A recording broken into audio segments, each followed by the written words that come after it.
오늘의 사연 시작합니다. 안녕하세요. 이 이야기는 제가 고3 때 과외를 할 때의 이야기입니다. 제 성적에 비해서 부모님은 저에 대한 기대가 매우 크셨습니다. 공부에는 취미가 전혀 없던 저는 미용을 배우고 싶었거든요.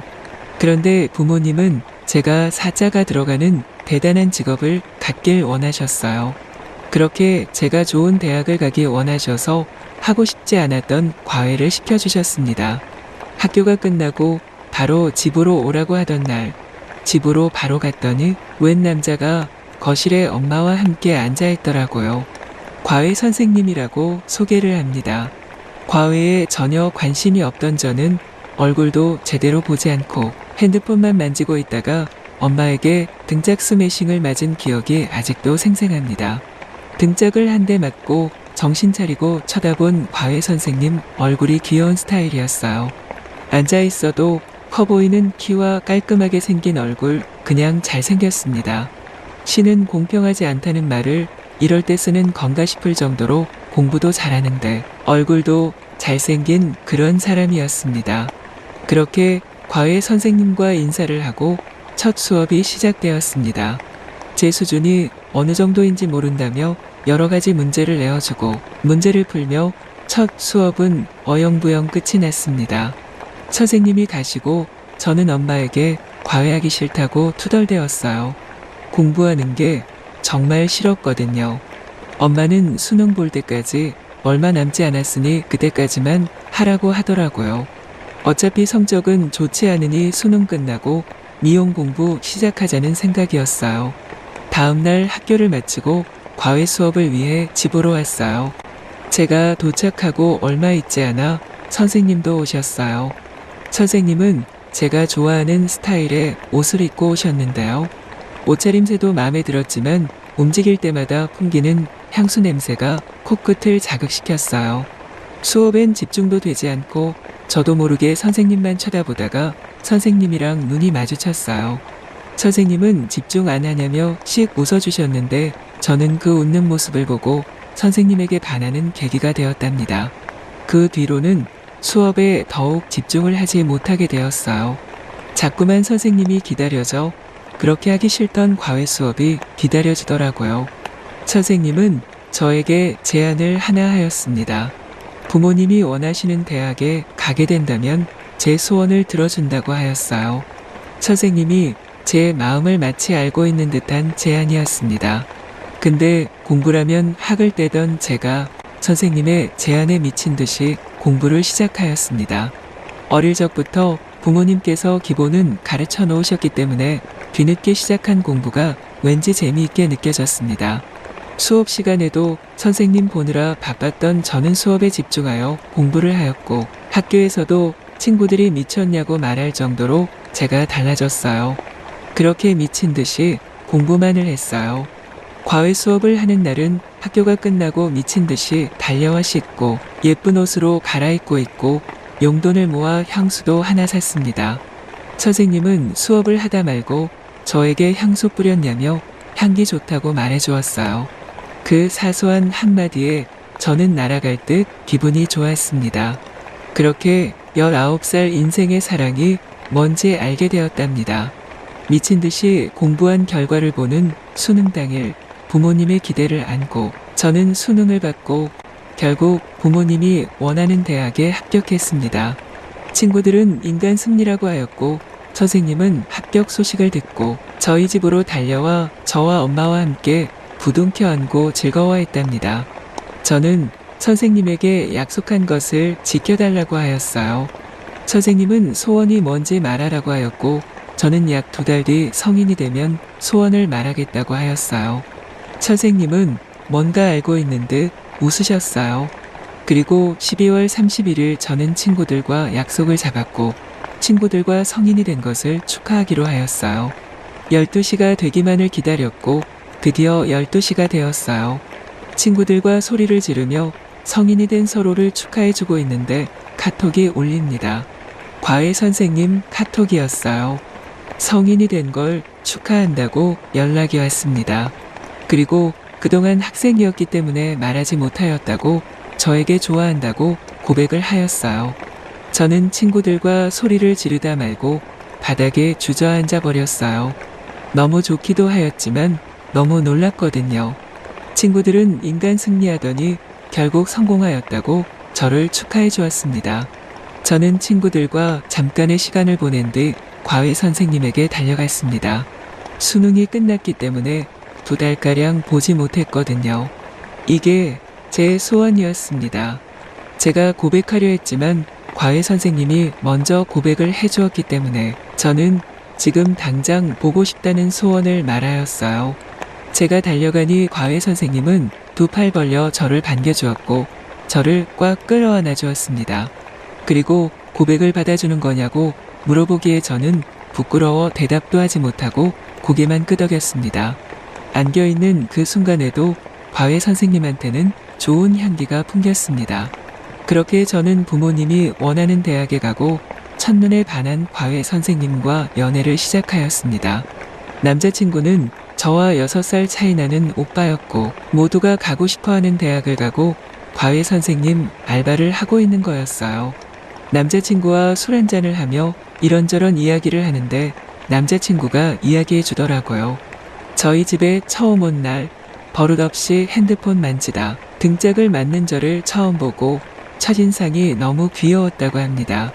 그리고 제가 선생님을 볼 때는 선생님은 책을 보고 제가 책을 볼 땐 선생님을 저를 보았다고 하더군요.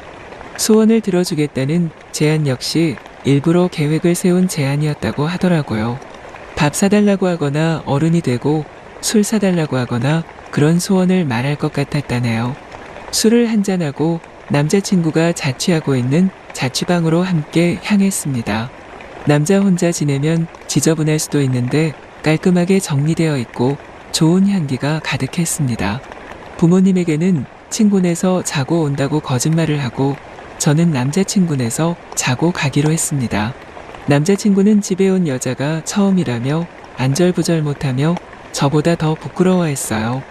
공부도 잘하고 잘생긴 남자가 귀엽기까지 했답니다. 남자친구가 먼저 씻고 오고 저도 남자친구에게 옷을 빌려 씻고 나왔습니다. 함께 잠자리에 누웠고 저는 오빠의 품속에 안겼습니다. 오빠는 갑자기 저를 지그시 쳐다보더니 분위기가 무르익었고 저희는 뜨거운 밤을 보냈습니다.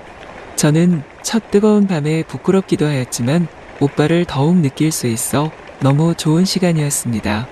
저는 오빠 덕분에 모르는 분야에 대해 배워가는 취미가 생겼습니다.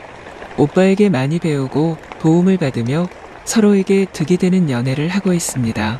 잘생긴 과외 선생님은 제 인생의 첫 남자친구가 되었고 현재 대학을 졸업한 저는 오빠와 변함없는 행복한 시간을 보내고 있습니다. 안녕하세요. 30대 남자입니다. 이혼한 얘기 좀 해보려 합니다. 얘기를 좀 하고 제가 잘했다는 소리라도 좀 듣고 싶어서요. 너무 힘든 시간들이었어요. 저랑 아내는 제가 포항에서 아르바이트 할 때 만났습니다. 이혼했지만 편의상 아내를 하겠습니다. 저는 대구 사람이고 아내는 통영 사람이었습니다. 전 뭐 돈이 없어서 아르바이트를 한다기보단 요식업 준비 중이라 배우고자 위함이었고 2년 동안 배운다고 생각하고 시작한 것이었습니다. 저보다 2살 많았던 아내는 홀어머니 외동딸이었고 집이 그렇게 여유있진 않았습니다. 맨날 부대끼며 일하고 얼굴 보다 보니 친해지게 되고 자연스럽게 연인 관계까지 갔습니다. 저는 뭐 키도 작고 뚱뚱하고 제 자신을 제가 잘 알았기에 그렇게 이쁜 여자는 아니었지만 저를 만나주는 것도 감사하게 생각했습니다. 그렇게 2년이 지나고 저는 대구로 돌아왔습니다. 그 여자는 남아서 계속 일을 했죠. 돌아와서 배워왔던 것을 바탕으로 요식업을 시작했습니다. 너무 바빠서 잘 만나지도 못하고 시간도 잘 맞지 않아 잘 볼 수가 없게 되자 생각이 많았습니다. 그냥 여기 데려와서 일을 하라고 할까 싶기도 하고 아니면 그냥 내가 데리고 살아야 할까 뭐 여러 고민을 했습니다. 저는 부모님이 돌아가시고 할아버지 할머니 밑에서 큰 터라 제 부모님은 할아버지 할머니였기에 어찌해야 할지 의논했습니다. 진짜 좋아하는 여자고 떨어져 있으니 저도 일에 집중하기 힘들고 마음이 안 좋다고 하니 그러면 결혼하고 같이 살아라 해주셨죠. 그렇게 데려와서 결혼 준비했습니다. 진짜 돈 한 푼 없던 그 여자 그래도 사랑했기에 제가 다 감당했습니다. 제가 감당한 게 아니네요. 저희 할아버지 할머니가 다 해주신 것이었죠. 그렇게 결혼 준비 다 끝내고 결혼 한 달쯤 앞뒀을 때 가게 일하고 들어오는 길에 그 여자 어머니 장모님이었던 분이 연락 왔습니다. 정말 고맙다고요? 무슨 일인가 싶었죠. 집에 들어가서 물어보니 저희 할아버지 할머니가 돈 2천 해드렸다더군요. 뭔 일인가 싶어서 할머니한테 물어보니 갑자기 밥 먹다가 울었대요. 앞으로 여기서 살면 어머니 혼자 살아야 되는데 너무 걱정된다고요. 그거 보고 할머니가 엄마 생각하는 마음 예쁘고 사돈된 분한테 딸 뺏어가는 것 같아 죄송하기도 해서 돈 해줬다고 하더라고요. 뭐 너무 고마웠는데 의아한 부분이 있었죠. 그렇게 엄마 생각하고 아끼면서 그냥 통영에서 일하지 굳이 아르바이트를 포항에서 할 필요가 있었나 싶어서요. 통영에 아르바이트 자리 없는 것도 아니네 말이죠. 뭐 잠깐 그렇게 생각하고 말았습니다.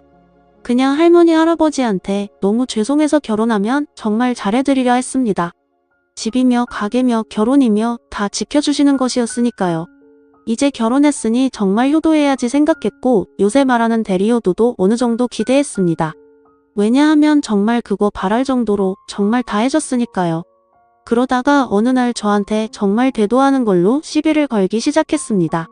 가게 10시 마치는 거 알면서 11시 전에 집에 들어가면 어디 갔다 왔냐면 트집 잡고 생활비 300만 원씩 꼬박꼬박 입금해주는데 적금 150 넣고 나면 택도 없다면서 꼬투리 잡고 갑자기 왜 이러나 싶었는데 이유가 있었죠. 추석 때 저랑 싸웠다는 핑계로 통영으로 휙 가버렸어요. 저한테 카톡 하나 남기고요. 진짜 열받더라고요. 다음날 추석인데 당연히 할머니는 같이 오는 줄 알고 음식 준비하시고 첫 명절이라 기대도 하시는 것 같았는데 진짜 별 낯이 없었습니다.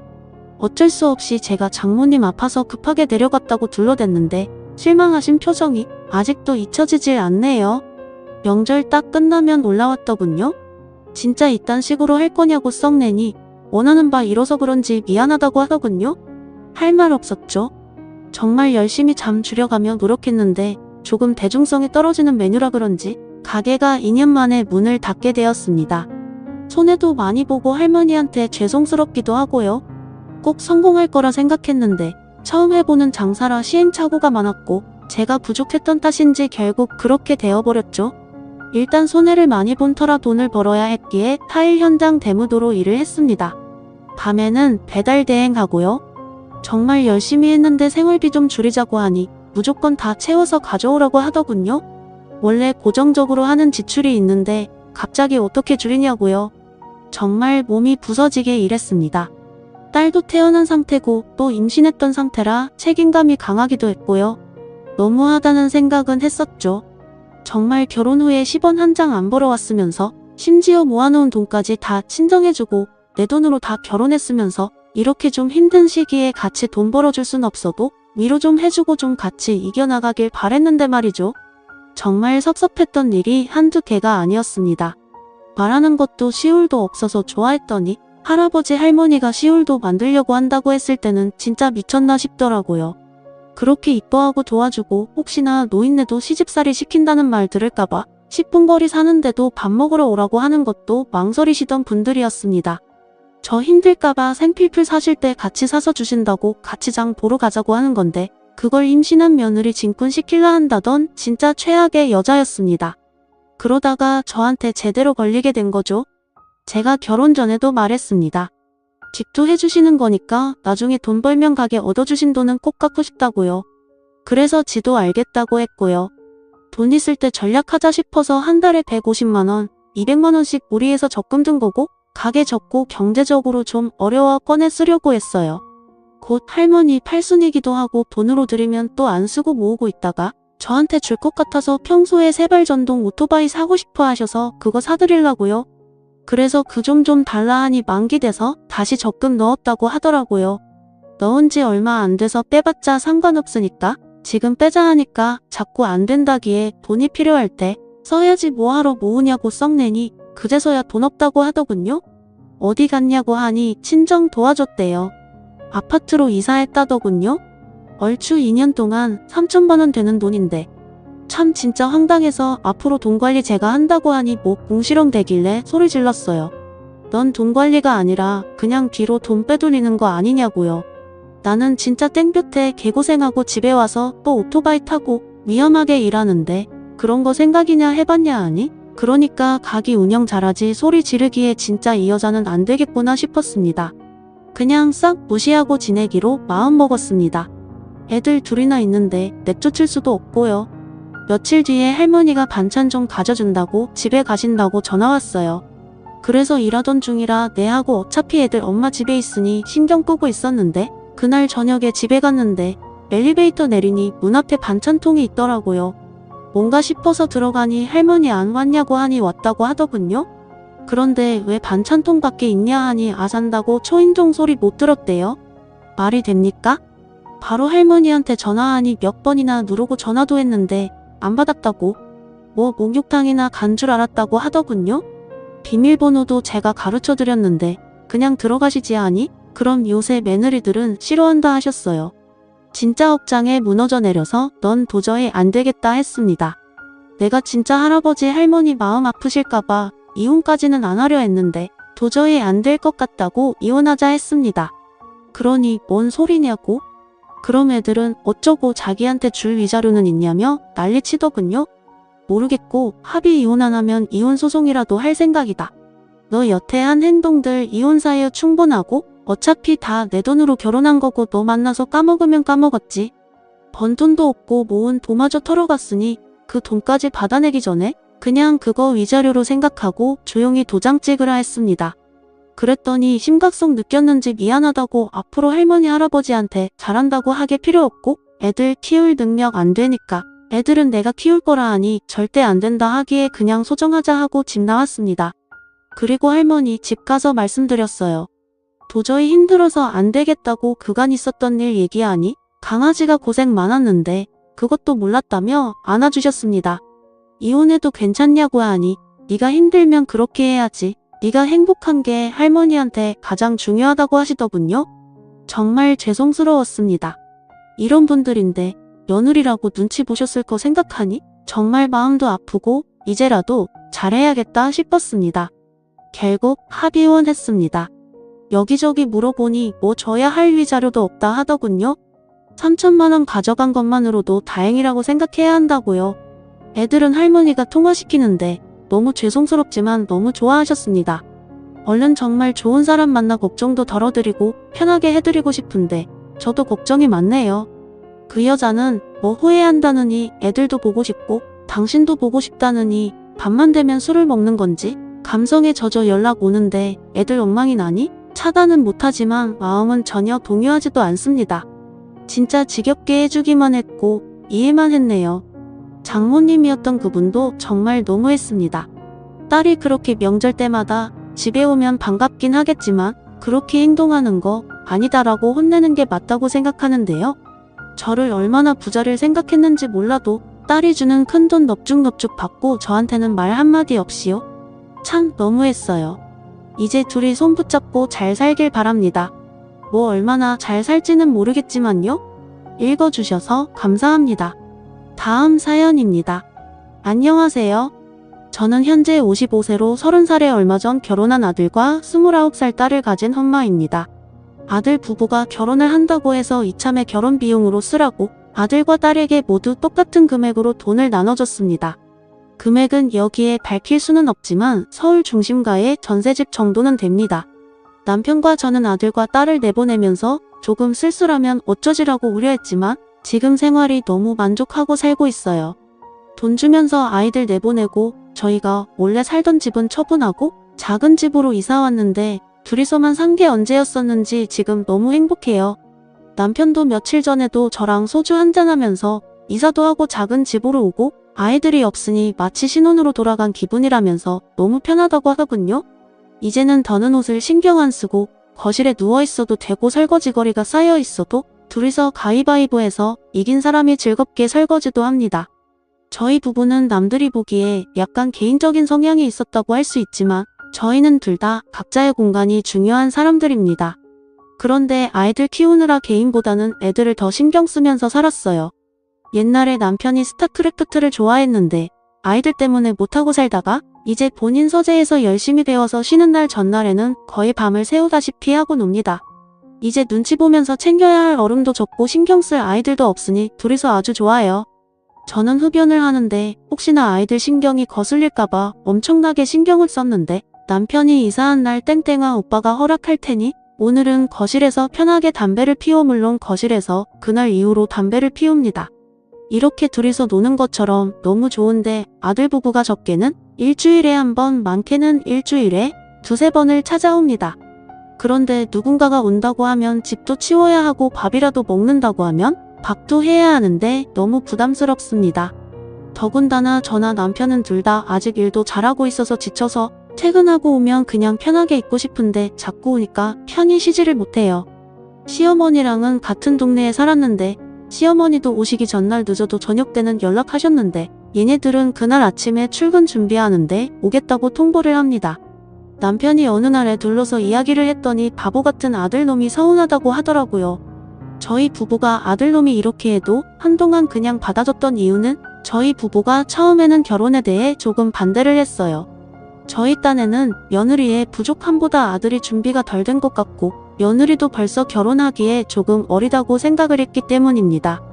저는 대학을 졸업하고 얼마 있다가 임신으로 바로 결혼을 했는데 남편이 5살 연상이었어요. 어차피 결혼할 사이였지만 너무 빨리 임신하고 결혼했다고 생각했거든요. 남편도 저도 이왕 이렇게 된 거 빨리 낳아서 빨리 키우자 싶어 연년생을 낳았는데 제가 다시 재취업을 할 때 너무 힘들었습니다.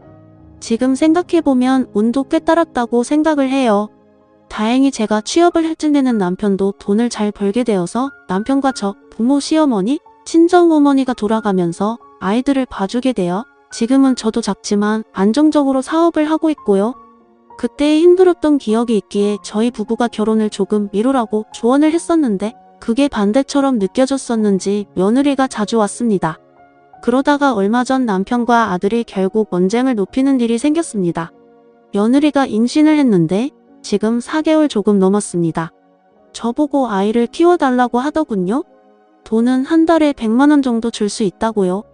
며느리는 친정엄마가 안 계세요. 아들 부부는 제가 얼마 버는지 정확하게 모릅니다. 집에 돈 관리는 남편이 하고 있기 때문에 저는 제가 버는 돈 중 제 용돈 100만 원 빼고는 다 남편을 주고 있습니다. 그래서 아들 부부가 제가 100만 원 정도 필요하다고 생각했나 봐요. 남편이 아들에게 이제 너도 가장이고 가족관계 증명서를 떼어보면 너랑 너희 와이프가 나올 텐데 너희 부부 아이는 너희 부부가 책임져라. 했더니 아들이 우리도 할머니들이 키워주고 엄마도 아버지도 할머니한테 도움을 받았는데 왜 우리한테는 그런 도움을 주지 않느냐고 뭐 그렇게 얘기를 했습니다. 그렇게 남편이랑 아들이 언쟁이 있었고 얼마 뒤에도 거의 들이닥치듯이 아들 부부가 또 저녁을 먹으러 오더니 갑자기 며느리가 밥을 먹다 말고 막 울었습니다.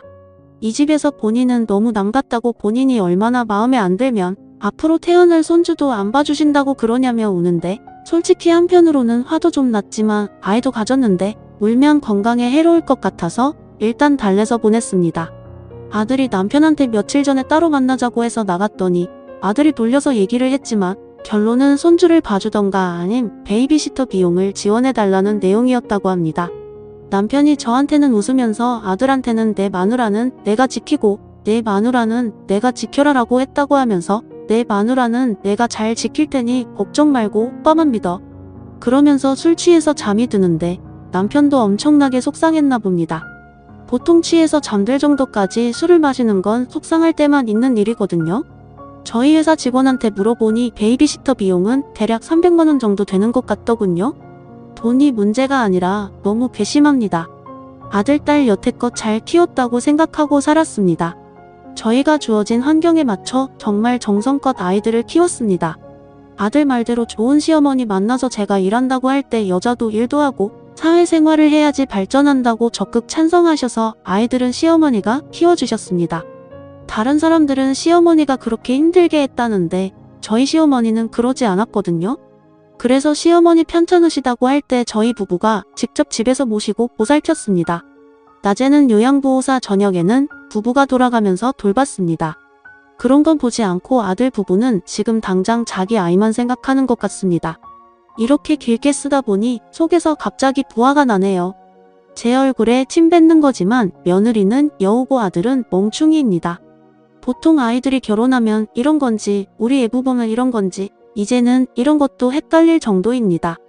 얘네도 이런데 딸 결혼한다고 하면 딸도 이럴 것 같아서 걱정이네요. 저희 부부가 어떻게 해야 할지 진지하고 현실적인 조언을 부탁합니다. 얼굴 아는 사람들한테는 창피해서 상담을 못하겠습니다. 하루 만에 많은 걱정의 댓글을 달아주셔서 진심으로 감사합니다. 500여 개의 댓글에 하나하나 대댓글을 달 수가 없을 것 같아 후기 비슷한 걸 남깁니다. 모두 자기 일처럼 화내주시고 질책해주셔서 진심으로 감사드립니다. 사실 이 글을 남길 때는 글의 행간을 보셔서 아시겠지만 이미 어느 정도 마음을 굳힌 상태였고 얄미운 아들 내외한테 저 대신 화내달라는 의도가 있었습니다. 남편한테 보여주니 왜 우리 집 이야기를 인터넷에 올리느냐며 궁시렁거리더니 댓글 보고 꽤 좋아했습니다. 가장 크게 웃었던 댓글은 아들 내외가 오면 거실에서 담배 피우면서 있다가 얼굴에 담배 연기 한번 뿜어주면 애 봐달라는 소리 쏙 들어갈 거라는 댓글입니다. 진짜 이렇게 할까? 둘이서 잠시지만 진지하게 이야기도 해봤습니다. 어제가 마침 민족의 대명절 설이었고 저녁에 딸과 아들 부부 모두 저녁을 먹으러 오라고 했습니다. 오랜만에 상다리 부러지게 음식을 내놨어요. 철없는 남매들은 이것저것 막 먹고 며느리는 조금 힘들어하는 것 같았습니다. 딸에게 남자친구 있느냐고 물었더니 결혼할지 모르겠지만 남자친구는 있다고 하더라고요. 저녁을 먹은 뒤에 커피를 마시면서 차분하게 이야기를 했습니다. 아이를 봐준다면 우리 회사 식구들 26명은 어쩌면 좋겠냐고 물었습니다. 그랬더니 아들이 시터 비용 조금 보태서 달라고 하더군요. 어쩜 이렇게 댓글대로인지 씁쓸하더군요. 그래서 댓글에 가르쳐준 대로 전세금을 빼서 시터 비용으로 쓰라고 했습니다. 그러면서 육아지원 관련된 자료들을 출력해서 주었고 그중 중요하다고 생각되는 것들은 형광펜으로 표기도 해주었습니다. 지금도 10년 뒤에도 아이 봐줄 일 없다고 했습니다. 우리를 원망해도 괜찮다고도 했습니다. 그리고 당연히 집에 오지 말라고 이야기도 했습니다. 상의도 없이 집에 한번 찾아오면 저희 역시 상의 없이 너희 집에 2번 찾아가겠다고 했어요. 정말 그렇게 할 작정입니다. 그렇게 안 하면 시도 때도 없이 이렇게 살아야 할 것 같아서요. 아들은 억울한 듯 얼굴이 붉어졌다가 하얘졌다가 하고 딸은 아무 일도 하지 않고 자기 얘기 아니냐 듣는 동안은 동하더라고요. 그래서 딸한테도 너한테도 해당하는 얘기니 똑바로 들으라고 했습니다. 결국 며느리는 또 울었습니다. 우는 것까지 말리지는 못해서 그냥 두었죠. 당연히 아들은 억울하다고 하고요. 남편이 뭐가 억울하냐고 너희한테 돈을 달라고 한 것도 아니고 요즘 대부분 전세 대출을 받아서 시작하는데 우리는 그 정도 돈으로 시작하게끔 돈까지 줬는데 뭘 더 바라느냐고 하니 아들이 다른 집은 할머니 할아버지가 손주도 봐준다고 하길래 그래서 남편이 내가 언제 할아버지 되게 해달라고 말 한마디 했냐고 하면서 너희 아이는 너희가 책임져라고 했습니다. 저 역시 혹시나 아이 낳으면 우리 마음이 달라질 수도 있겠다는 생각은 애초에 버리라고 했습니다. 노후는 바라지도 않는다고 말을 했고요. 노후 보장은 자식이 아니라 돈이 해주는 것이니까요. 살면서 아이들한테 단호한 모습을 많이 보여준 적이 없는데 이렇게까지 단호하게 이야기를 하니 꽤 눈치를 보긴 하더군요. 아들이 중간에 말을 끊으려고 하길래 말 끊지 말라고도 하고요. 애들 아빠도 그렇고 저도 그렇고 규모가 크진 않아도 사업하는 사람들입니다. 그래도 여기까지 유지하기까지 얼마나 많은 사람을 만나고 살았겠습니까? 아이들 머리 굴리는 소리는 얼굴을 보지 않아도 들립니다. 많은 댓글로 말씀해 주셨지만 맞습니다. 자식 농사는 잘하지 못했던 것 같습니다. 일하는 엄마였기에 아이들한테 맞춰주려고 더 노력을 했고 항상 미안함을 가지고 있었습니다. 나의 꿈 때문에 아이들이 희생한다고 우리의 미래 때문에 아이들이 희생하는 게 아닐까 이런 죄책감이 항상 있었습니다. 그래서 아이들을 오냐오냐 키운 게 맞는 것 같습니다. 여기서 화가 났던 건 며느리가 여우라서가 아닙니다. 아들이 철이 덜 들었든 멍충이든 영악하던 분명 저런 부분이 있다는 걸 알았을 텐데 저희 부부가 그냥 눈 감고 우리 아이들은 절대 그럴 일이 없어라고 생각했다는 겁니다. 사실 저희 부부는 이미 은연중에 알았습니다. 아들과 딸 모두 의존적이고 오냐오냐 커서 기고만장한 부분도 있다는 거요. 이 부분은 미안하지만 누구나 살아가면서 깨어지고 다듬어지기 때문에 자기들 인생 사는 동안 깨어지고 다듬어지리라 생각이 됩니다.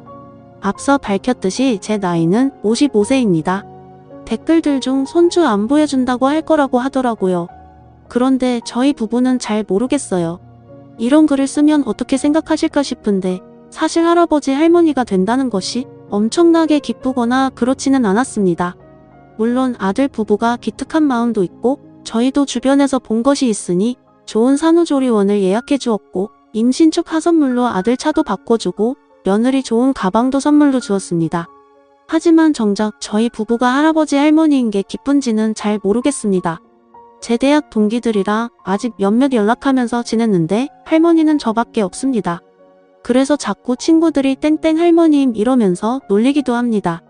여자친구들도 아직 손주가 없고 남자친구들은 아이들이 대부분 대학생입니다.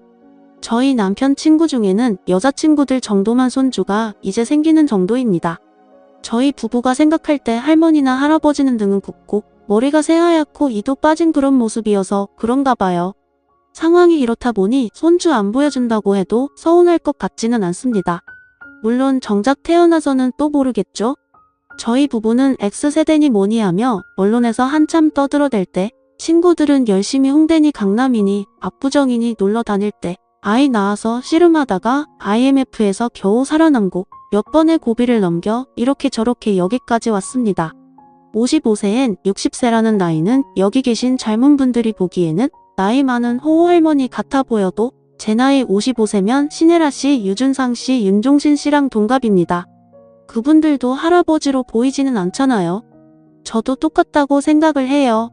아직은 젊다고 생각하면 젊고 늙었다고 하면 늙을 나이입니다. 어쩜 아직 저희 부부는 젊다고 생각하고 있을 수도 있습니다. 아직 사회적으로 활동하는 나이고 감사하게도 흰머리는 거의 없고요. 하지만 다시 곰곰이 돌이켜 주변을 생각해보면 아직 저는 완공은 아니지만 당장 다음 달에 완공이라고 해도 이상할 나이가 아닙니다. 그리고 저는 구두 신을 일이 많지는 않아서 몰랐는데 저번 달에 오른쪽 무릎이 이상해서 정형외과를 가보니 무릎의 연골이 늙어서 불편할 거라고 하더군요. 20대, 30대 때는 하룻밤을 새우고 다음날 편하게 자고 일어나면 큰 불편함이 없었는데 이제는 밤을 하루 새우면 일주일을 내내 고생합니다. 그리고 작년에는 저와 동갑내기 친구를 한 명 저보다 5살 많은 선배 한 명을 떠나보냈습니다. 이제 중년에서 노년으로 넘어가는 그 중간 어디쯤 있는 나이입니다.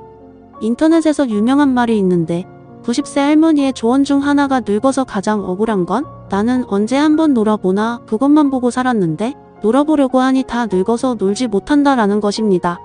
저희 부부는 더는 20대 초반이나 후반에 그 젊은 시절로 돌아가지 못합니다.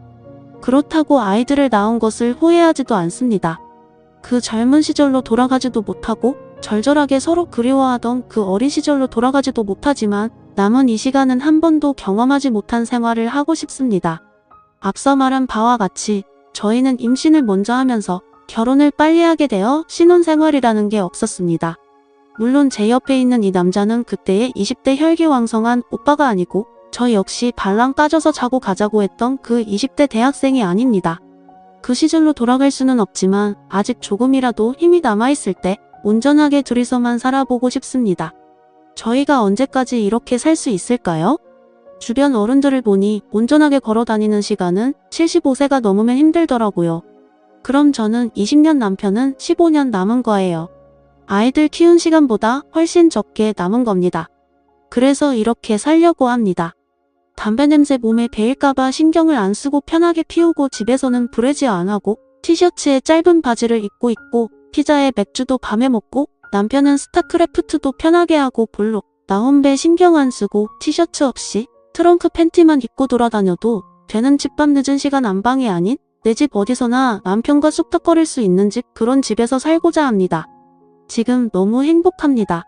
여러분들의 의견을 들어 아이들에게는 단호하게 얘기를 했고 이 글도 보내주려고 합니다. 이제 저의 삶을 살아볼게요. 감사합니다. 새해 복 많이 받으세요. 댓글입니다. 혹시나 글쓰님이 흐지부지 한 달에 돈 100씩이라도 지원해주잖아요? 그럼 이제 글쓰님네 가정은 지금부터 미세한 균열이 생기는 거예요. 며느리랑 아들이 돈 300만 원을 다 지원받고 싶어서 저런 철면피 제작한 게 아니거든요. 얼마라도 더 받으려고 저 짓을 하는 건데 나중에는 따님이 결혼하면 그 따님은요? 아들 지원해줬으니까? 그래 딸도 해줘야지 하면 그땐 그대가들이 뭐라고 할 것 같아요? 애들 학원비 지원해달라고 할 거려? 뻔순이 아들 내외한테는 시작부터 10원 한 장 안 해주시는 게 정답입니다. 저 같으면 결혼자금으로 들려보낸 돈 되돌려 놓으라고 하겠어요? 보통 사람들은 부모한테 그런 요구를 할 생각을 하지 않죠. 누가든 떠밀어서 결혼한 것도 아니고 본인들도 잘 알 거예요. 자기들이 얼마나 뻔뻔한 요구를 하는지를요? 그냥 저지르고 봐서 돈 주면 좋고 아니면 우리 계속 씩씩대면서 부모가 해준 게 뭔데 빼거리는 개념으로 나가자 알겠지? 이런 마인드죠. 여기 댓글 좀 보여주세요. 자기보다 어린 인간들도 다 아는 지혜를 왜 자기들만 모를까요? 댓글이 후기 읽기 전까지만 해도 좋은 게 좋은 거다 하는 무골 호인이신 줄 알았는데 차분하게 조목조목 흔들림 없이 짚어주신 거 보고 너무 멋있어 보여요. 그리고 더 부러운 것은 남편분과 큰 가치관이 일치한다는 점. 정말 두 분은 등 맞대고 함께 싸워온 전우이고 절친한 친구이고 너무 보기 좋습니다. 자식들이 뾰루퉁해도 이성적으로 잘 설명하셨으니 할 만큼 하셨습니다. 받는 걸 감사할 줄 모르는 일을 깨닫게 하는 길은 안 주는 것밖에 없다고 합니다. 전세금 걱정 없이 맞벌이 부부가 애 하나 키우는데 지금 생활 수준은 낮추기 싫으니 아무튼 잘하셨고 두 분 너무 보기 좋아요. 오늘 제가 준비한 사연은 여기까지입니다. 좋아요 눌러주시고 오늘도 행복한 하루 보내세요. 감사합니다.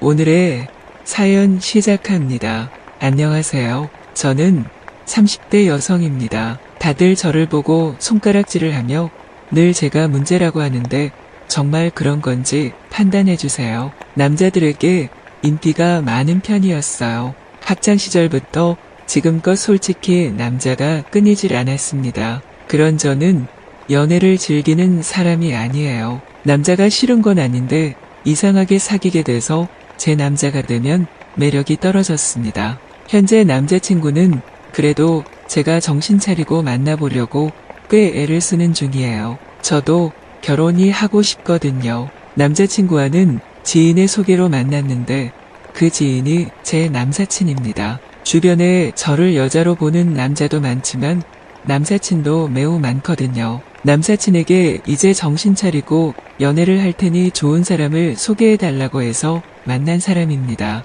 그런데 처음으로 제가 오래도록 정착할 수 있는 마음가짐을 가질 수 있게 만들어준 사람이에요. 이 사람 꽤 재밌고 흥미로운 사람입니다. 알면 알수록 마치 양파처럼 깔수록 매력이 자꾸만 보이더라고요. 쉽게 실증내고 흥미를 잃는 제게 남자친구는 지구상 유일한 존재라고 생각하며 만나고 있습니다. 그러나 최근 남자친구 입에서 나온 소리에 큰 충격을 받았어요. 저는 남사친이 많다 보니 남자친구들 10명 사이에 저 혼자 여자여도 잘 놀았습니다. 늘 일상이 그랬던 것 같아요. 제가 심심하다는 말을 하면 나오라거나 집 앞까지 오는 남사친들이 많았습니다. 이런 저를 보고 여왕벌 놀이를 한다며 동성 친구들과는 담을 쌓았어요. 저를 이해해주지 못하더라고요. 큰 사건을 공유하자면 제 생일이었습니다. 동성 친구 넷이서 제 생일 파티를 서프라이즈로 해주려 했나봐요. 그런데 생일 전날에 연락이 왔길래 이미 약속이 있다고 말을 했습니다. 그러자 한 친구가 또 남자들이랑 노는 거냐고 우리가 우선이 아니냐고 말을 하기에 말했죠. 너희가 우선이고 걔네가 우선이고를 떠나서 이미 선약에 있는 걸 어쩌냐고 며칠 전에라도 말해주는 게 맞는 거 아니냐고 했습니다. 그러니 제게 남자에 미쳤다며 평생 그렇게 여왕벌 놀이나 하며 살고 싶냐고 하더라고요. 이것만 봤을 때는 당연히 저 친구들 잘못이 크죠. 물론 저도 서운하게 한 것들이 있다는 걸 인정합니다. 친구들이랑 놀다 자리가 끝나갈 무렵에 다들 집에 간다고 하면 저는 남자친구들 있는 곳으로 가서 놀았어요. 그런데 어느 날은 제게 그러더군요. 우리가 더 놀 수도 있는 건데 왜 이중 약속을 잡냐고요. 이런 일들도 많았고 제가 끼를 잘 부립니다. 마음에 드는 남자가 있으면 쟁취하고 싶고 그래서 끼를 부려요. 넘어오면 제가 갖는 거고 안 넘어오면 넘어올 때까지 유혹합니다. 이런 제 모습들이 동성 친구들은 너무 불편했다고 말을 하기에 연을 끊었습니다. 그렇게 제게 남은 동성 친구들은 사회 나와서 만난 친구들 말고는 없어요.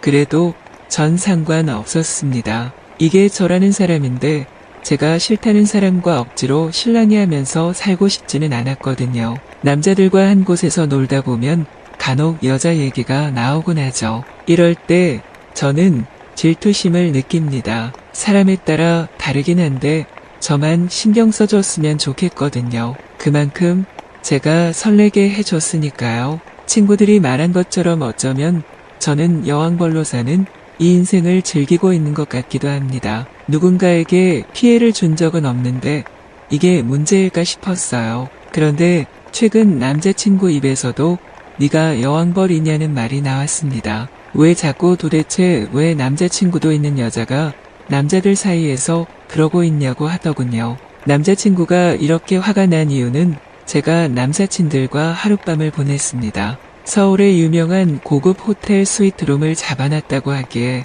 제가 갔죠. 그날은 우리들끼리 파티를 하기로 했거든요. 남자 3명의 여자는 저 혼자였습니다. 거기서 같이 물놀이도 하고 자연스레 수영복도 입었고 술 마시며 놀았어요. 남자친구는 노는 것까지는 이해를 했는데 비키니를 입고 그 공간에서 함께 있던 것과 하루를 함께 했다는 게 화근이었습니다. 원래 자려고 한 건 아니었는데 술에 취해 제가 소파에서 잠들었더니 남사친이 저를 침대에 옮겨 재웠더라고요.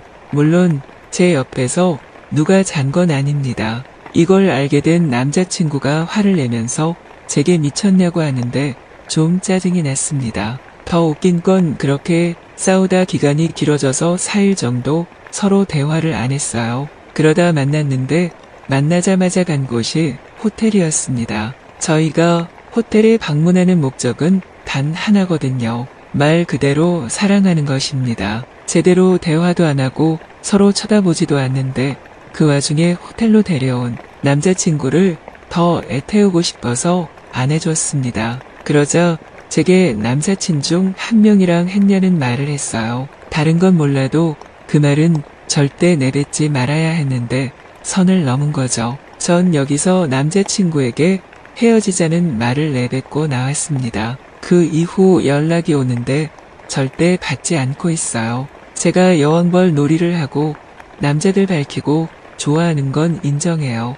그렇지만 남사친과 하지는 않습니다. 그건 친구가 아니잖아요. 이건 제 신조라 절대 깨트리지 않았습니다.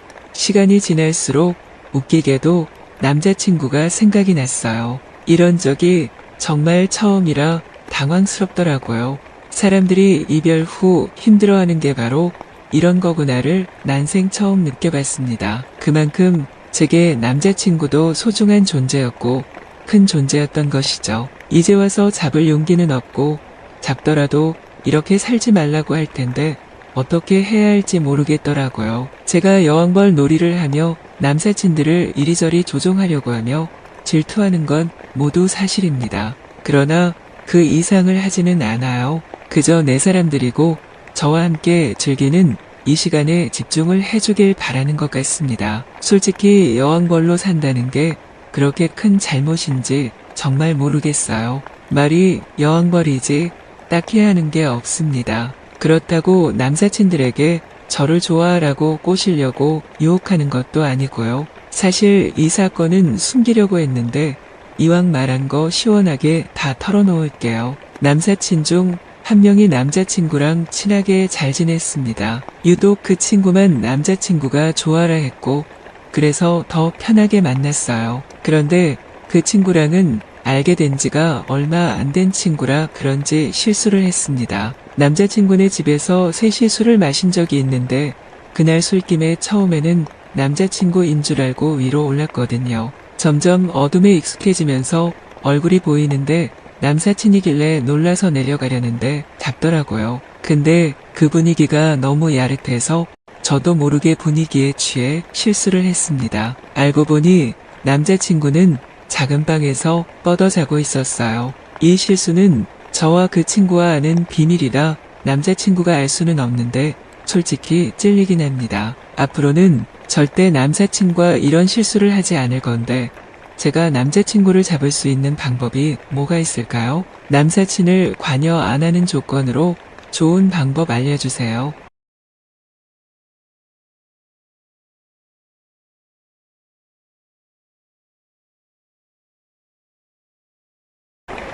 오늘의 사연 시작합니다.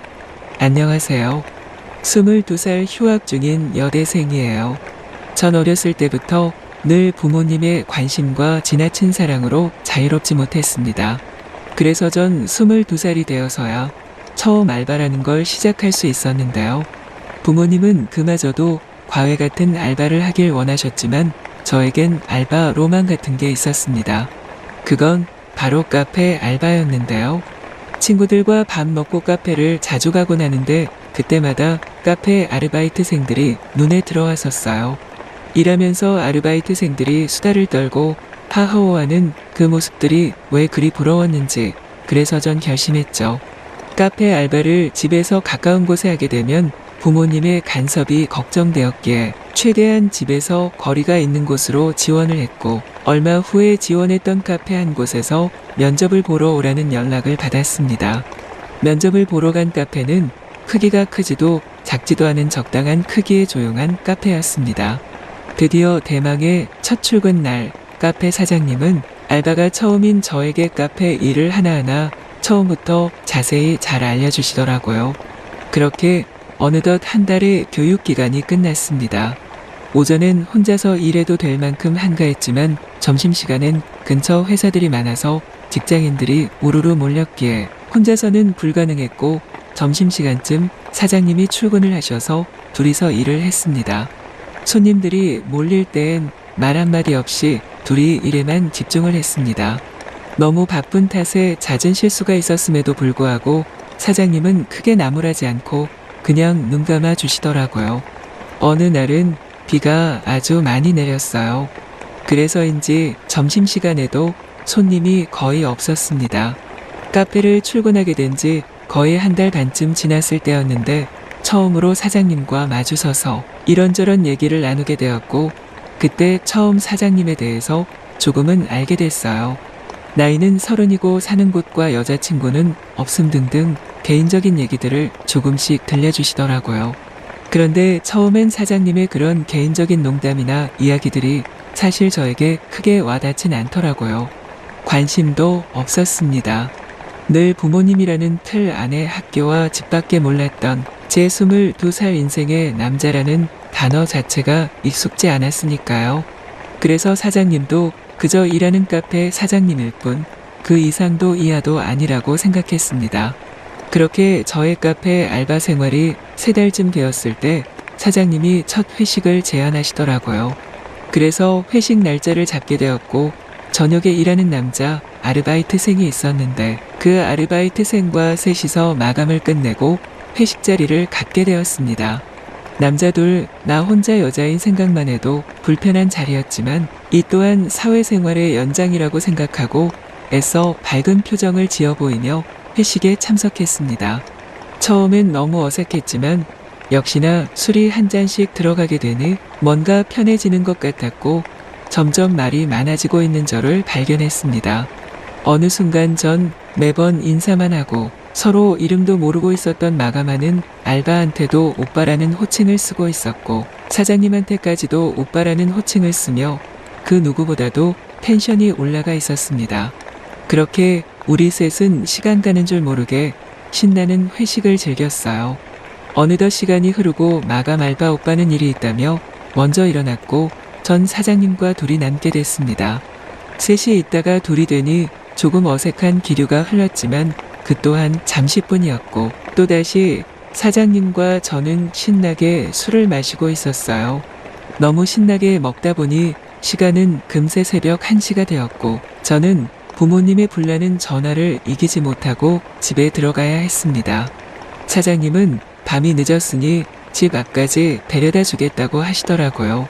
그래서 전 사장님과 집 앞까지 같이 걷게 되었습니다. 술자리에서 못다 한 얘기를 하면서 걸어가다 보니 어느새 집 앞에 도착했고, 사장님은 오늘 너무 재밌었다며 조만간 또 한잔하자며 약속하시고 가시더라고요. 그렇게 회식을 한번 하고 나니 사장님과 뭔가 조금 가까워진 것 같았어요. 다음날 늘 그랬듯이 오픈 출근을 했는데 매장에 사장님이 나와 계시는 거예요. 속은 좀 괜찮냐며 숙취 해소제를 내미시는데 그 순간 괜스레 두근거리는 건 기분 탓이었을까요? 둘이서 숙취 해소제를 나눠 마시고 오픈 준비를 함께 했습니다. 오픈 준비를 끝내고 나서 잠깐의 여유가 생겼고 사장님이 저에게 할 말이 있다고 저녁을 같이 먹자고 하시더라고요. 그래서 퇴근 후에 저녁을 같이 먹게 되었습니다. 카페 근처 파스타집을 가서 저녁을 먹은 뒤 조용한 곳을 찾다가 사장님 차 안에서 얘기를 나누게 됐습니다. 사장님은 어제 회식 자리에서 저를 보고 너무 놀랐다고 하더라고요. 알바 시작하고 3달 가까이 그렇게 조용히 지내던 제가 회식 자리에서 신나게 웃고 떠들고 하는 게 너무 귀여웠다고, 너무 예뻐 보였다고 얘기를 하는데 순간 너무 부끄럽고 창피하더라고요. 전 그 순간에도 바보같이 그게 저에 대한 사장님의 호감 표시란 걸 모른 채 마냥 어색한 미소만 짓고 있었습니다. 그런 제가 답답했는지 사장님이 대놓고 얘기해 주시더라고요. 너 좋다고 하면서 남자 여자로 만나보자고 말하는 것입니다. 순간 저는 당황했고 대답을 어떻게 해야 할지 머릿속이 정말 하얘졌습니다. 제 22살 인생의 첫 알바를 하러 간 곳에서 첫사랑까지 하게 될 줄은 꿈에도 몰랐으니까요. 어쩔 줄 몰라 하는 저를 보고 사장님은 씩 웃더니 손을 잡아주더라고요. 제 맘속에도 사장님이 조금은 들어와 있었던 건지 맞잡은 두 손에 긴장감이 싹 풀렸고 저도 모르게 사장님을 보고 웃게 됐어요. 사장님은 저를 꼭 안아주었고 저 또한 사장님을 꼭 안았습니다. 그렇게 차 안에서 사장님과의 첫 입맞춤을 하게 되었고 뜨거운 사랑을 나누게 되었습니다.